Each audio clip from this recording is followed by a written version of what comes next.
How we doing here, Nick, with Fordzilla? Just got back from this weekend. Pretty amazing weekend. Raced at Hawk Pride for race number 5 at National Rock Racing Series. Oh man, it was a crazy course.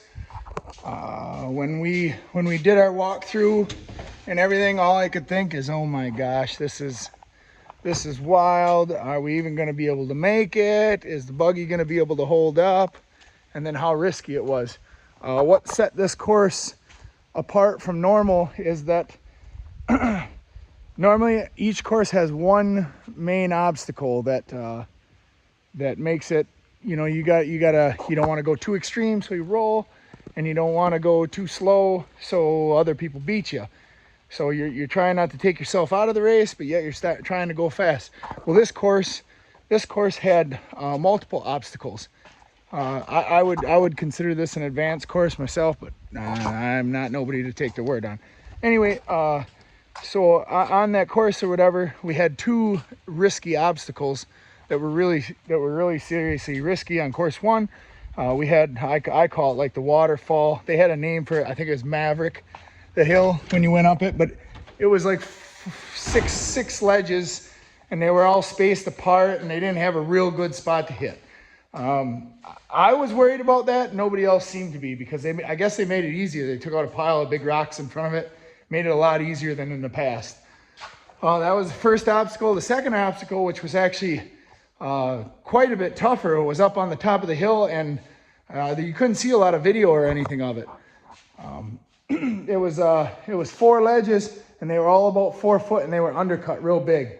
So side-by-sides had a terrible time with it. They actually ran over some flags just to take the penalties and go around it and make the obstacle. Obviously, a side-by-side is a 30-inch tire, and these are 43-inch tires. So we have a lot more space. And then something to remember that a lot of people overlook is our distance between our rim and our tire and our air pressure. So even though we have equal amounts of suspension in the front as a side-by-side, we have more suspension travel in the rear, but we have a lot of suspension and give from this part of the rim to this part of the rim. So we can hit things a lot harder and have a lot more forgiveness. And then we add the tire size into it as well.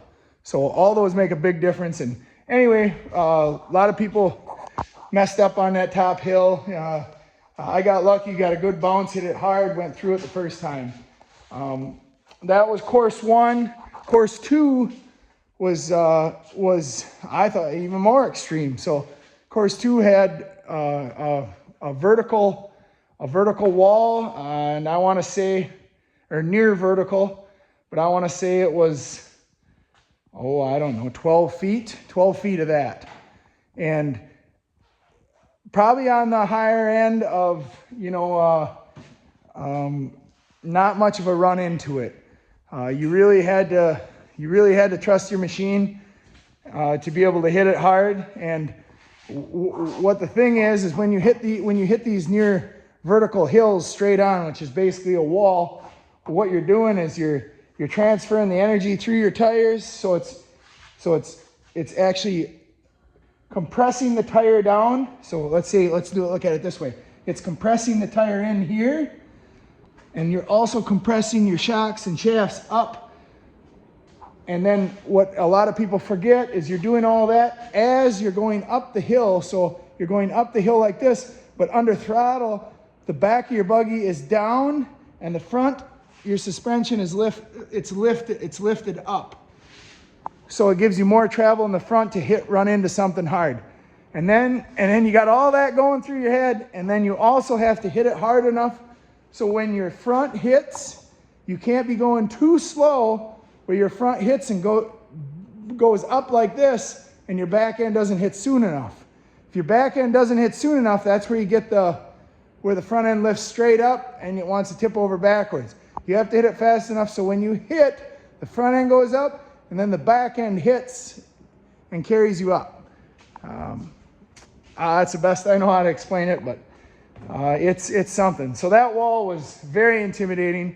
There was I think 2 good spots to hit it. I only got to hit the one. I chose I chose the one that I thought the most people had the success, but honestly, it came down to I watched and watched and watched and watched, and the only big difference that I seen is the people that hit it fast made it, and the people that hit it medium or slow didn't make it.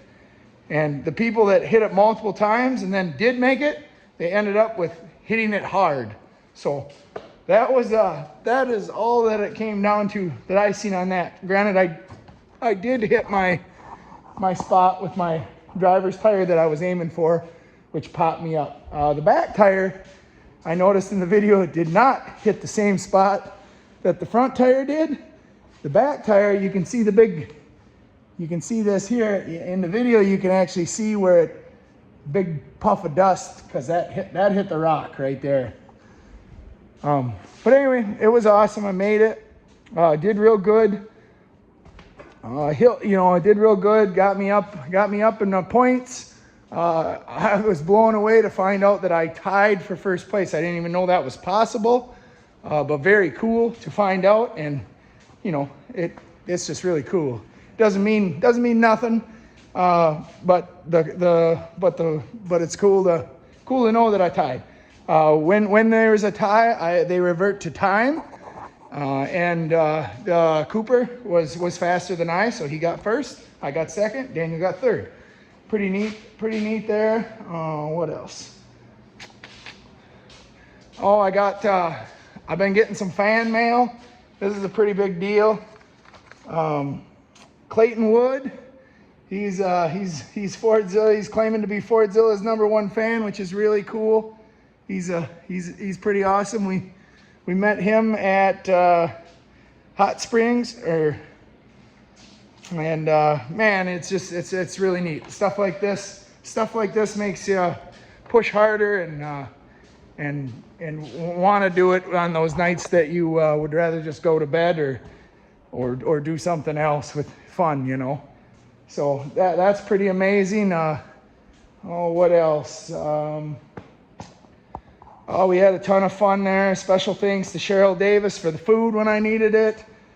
All I had to do was glance in her direction, and she pulled out a buffet of food for me when I was wandering around aimlessly down at the bottom of the hill, wondering how I was going to get something to eat.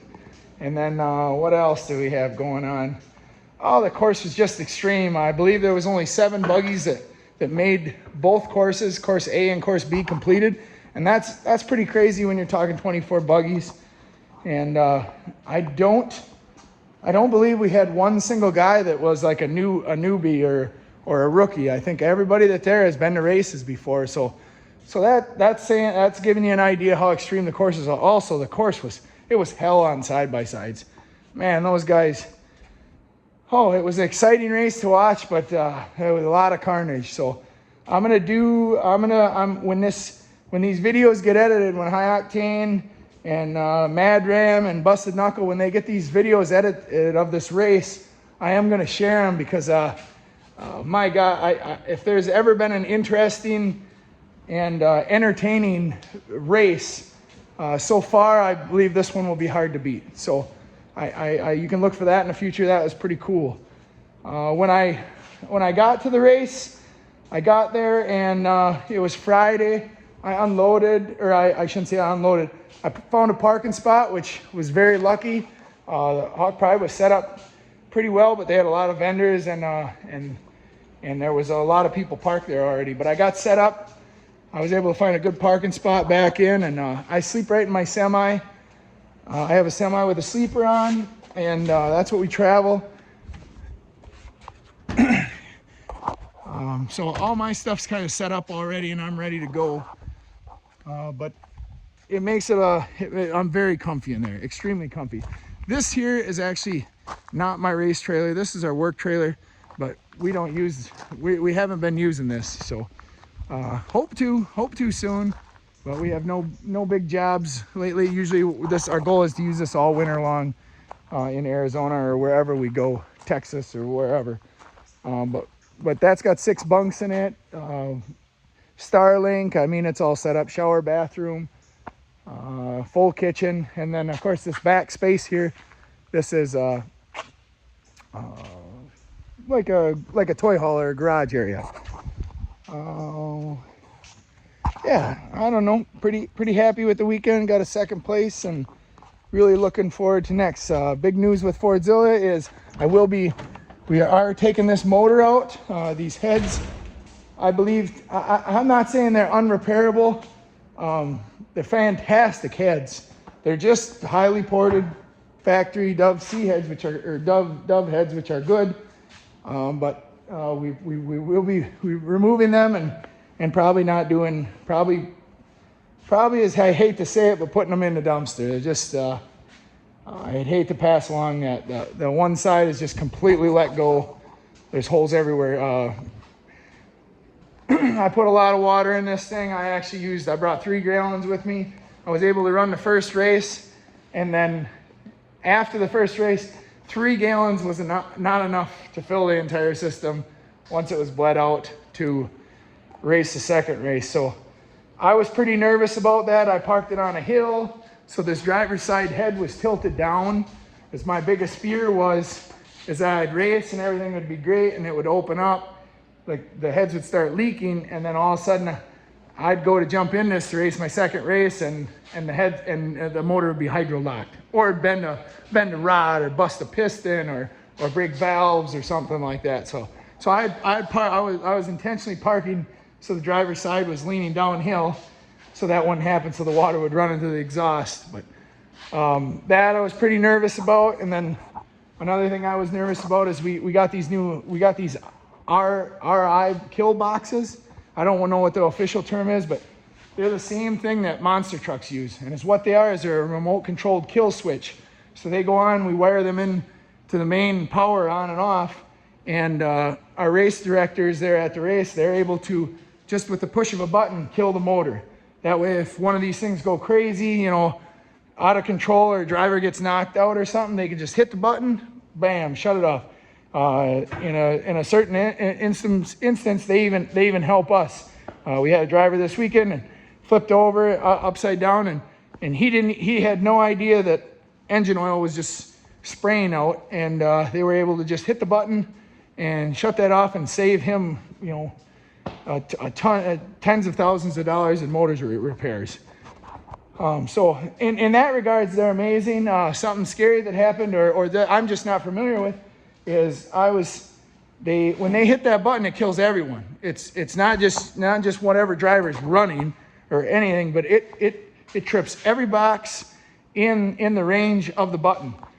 So me, I'm sitting up at the starting line, and the box got tripped, and oh man, it wouldn't start. It wouldn't start, and oh, I was already nervous about hill 2, and when it wouldn't start, oh, my heart started beating. I thought, oh my gosh, this is how I'm gonna miss this race. And I must have cycled that on-off switch 40 times. But the problem is I'm high on adrenaline, you know, I'm all jacked up, is that I needed to just settle down, turn the switch off, count to 10, and turn it back on. Once, you know, after all the stress and freaking out and everything, it finally snapped, and all of a sudden then the machine fired right up and no problem. But I believe that was all that needed to happen. I got it all washed up. We'll do a bolt check here. We'll go through it. But we will be pulling this motor out. Our other motor should be done, or very close to it, and we'll be getting that in. That doesn't take long anymore when you do it as many times as we do. So we'll probably have that in a couple days, or I shouldn't even say a couple days. We'll probably have that in about a day, and then we'll get some tuning and everything, and then hopefully we can not worry about motors no more. The weather is really rough here in Wisconsin right now. They're calling for rain Monday, Tuesday, Wednesday. So that's very frustrating when it comes to doing concrete work. Our concrete work is stacking up, so I'm getting concerned on how schedules and races in the future on how that's gonna be, just for the simple fact that when it comes to work or racing, you can't race unless you work. So that's something that I'm worried about, just with all this rain that's been coming constantly during the week. And But it is what it is. No any sense in worrying about it because you can't control it. So we'll do whatever it takes, like we always do. And that should be it. Pretty excited about how great the weekend was. Really excited about all this fan mail. That's pretty amazing. Thank you, Clayton Wood, for making my day. And then what else? I think that's everything. So I guess we'll see you guys on the next update.